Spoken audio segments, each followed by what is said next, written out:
চলুন আজ বাংলাদেশের কিছু শিরোনামের গভীরে গিয়ে দেখি এই খবরগুলো থেকে দেশটির বর্তমান পরিস্থিতি আর ভবিষ্যতের পথের একটা স্পষ্ট ছবি পাওয়া যাবে। তো আমরা 4টা ভিন্ন দিক দেখব। শুরু করব স্বাস্থ্য নিয়ে, যা আমাদের সবার জন্য গুরুত্বপূর্ণ। এরপর রাজনীতি, তারপর দেখব বিভিন্ন প্রতিষ্ঠান কেমন চলছে, আর শেষে সাধারণ মানুষের প্রতিদিনকার লড়াই নিয়ে কথা বলবো। চলুন শুরু করা যাক এমন একটা তথ্য দিয়ে যা আসলে দেশের প্রত্যেকটা মানুষের স্বাস্থ্য আর জীবনের ওপর সরাসরি প্রভাব ফেলে। ভাবা যায় 5.5 বছর শুধু দূষিত বাতাসে শ্বাস নেবার কারণে বাংলাদেশের মানুষের গড় আয়ু থেকে এই বিপুল সময়টা হারিয়ে যাচ্ছে। আর এই তথ্যটা কিন্তু আসছে একেবারে সাম্প্রতিক এয়ার কোয়ালিটি লাইফ ইন্ডেক্স থেকে। এবার এই পরিসংখ্যানগুলো একটু খেয়াল করুন। দেশের প্রায় সব মানুষই প্রায় 17 কোটি মানুষ অস্বাস্থ্যকর বাতাসে বাস করছে। আর এর প্রভাবটা কিন্তু ধূমপান বা অপুষ্টির চেয়েও অনেক বেশি ভয়াবহ। ধূমপানের কারণে আয়ু কমে 2 বছর, আর বায়ু দূষণে তার দ্বিগুণেরও বেশি।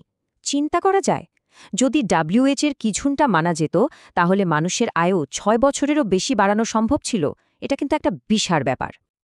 আচ্ছা, জনস্বাস্থ্যের এই ভয়াবহ সংকটের পর এবার চলুন দেশের রাজনৈতিক অঙ্গনের দিকে তাকাই।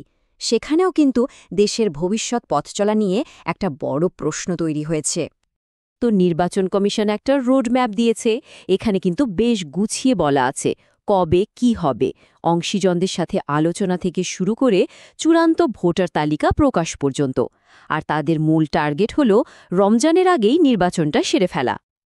কিন্তু এ রোডম্যাপ ঘোষণার পরেই দেশের রাজনৈতিক অঙ্গনে যে একটা বিভাজন আছে সেটা আরও পরিষ্কার হয়ে গেছে। প্রধান দলগুলোর প্রতিক্রিয়াগুলো দেখুন, একেবারে 3 রকম। কেউ খুশি, কেউ হতাশ, আবার কারো কাছে এটা বিভ্রান্তিকর মনে হয়েছে। যেমন বিএনপির কথাই ধরুন, তাদের এই বক্তব্য থেকে পরিষ্কার বোঝা যাচ্ছে যে তারা নির্বাচনটাকে বর্তমান এই অনিশ্চিত অবস্থা থেকে বের হয়ে আসার একটা পথ হিসাবেই দেখছে। আচ্ছা, নির্বাচন তো আছেই, এর বাইরেও কিন্তু দেশের আরও কিছু গুরুত্বপূর্ণ প্রতিষ্ঠান আর তাদের কাজকর্ম নিয়ে বেশ আলোচনা চলছে। আর এ থেকে কিন্তু শাসন ব্যবস্থা আর কূটনৈতিক সম্পর্কে কিছু পরিবর্তনের আভাসও পাওয়া যাচ্ছে। এখানে সবচেয়ে গুরুত্বপূর্ণ বিষয়টা হল জাতীয় বিমান সংস্থায় দীর্ঘ 16 বছরের একটা নিয়ম ভেঙে ফেলা হলো। এই যে একটা পরিবর্তন, এটা কিন্তু একটা ইঙ্গিত হতে পারে যে রাষ্ট্রীয় প্রতিষ্ঠানগুলোতে হয়তো রাজনৈতিক প্রভাব আরও বাড়তে যাচ্ছে। অন্যদিকে কূটনৈতিক অঙ্গনেও একটা ভালো খবর আছে। বাংলাদেশ আর ভারতের সীমান্তরক্ষী বাহিনী একটা বড় সম্মেলনে বসেছিল। সেখানে সীমান্তে প্রাণঘাতী অস্ত্রের ব্যবহার বন্ধ করা কিংবা চোরাচালান রুখতে রিয়েল টাইম তথ্য বিনিময়ের মতো বেশ কিছু জরুরি বিষয়ে তারা একমত হয়েছে। তো এই সব বড় বড় বিষয়ের পর চলুন এবার একদম সাধারণ মানুষের প্রতিদিনকার জীবনে ফিরে আসি। দেখি সেই সব শিরোনাম যেগুলো তাদের অর্থনৈতিক চাপ আর সামাজিক সংঘাতের কথা বলছে। পরিস্থিতিটা এমন যে অনেকেই এখন একটা কঠিন পছন্দের মুখে পড়েছেন। হয় পকেট খালি করে ওষুধের চড়া দাম দিতে হবে, না হলে জীবনের ঝুঁকি নিয়ে ওষুধ কেনাই বাদ দিতে হবে। তবে এর মধ্যেই কিন্তু একটা আশার আলো দেখা যাচ্ছে। সম্প্রতি হাইকোর্টের একটা রায়ের ফলে সরকার এখন আগের থেকে অনেক বেশি জরুরি ওষুধের দাম নিয়ন্ত্রণ করতে পারবে।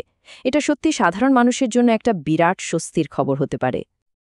এই যে অর্থনৈতিক চাপ, এর পাশাপাশি কিন্তু সামাজিক আর রাজনৈতিক মতের অমিল বেশ বাড়ছে।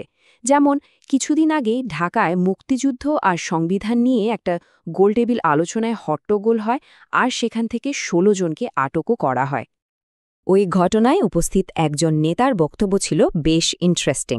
তিনি দাবি করেন তারা নাকি ইতিহাস বিকৃতি ঠেকানোর জন্যই হস্তক্ষেপ করেছেন এবং আইন নিজেদের হাতে তুলে নেননি।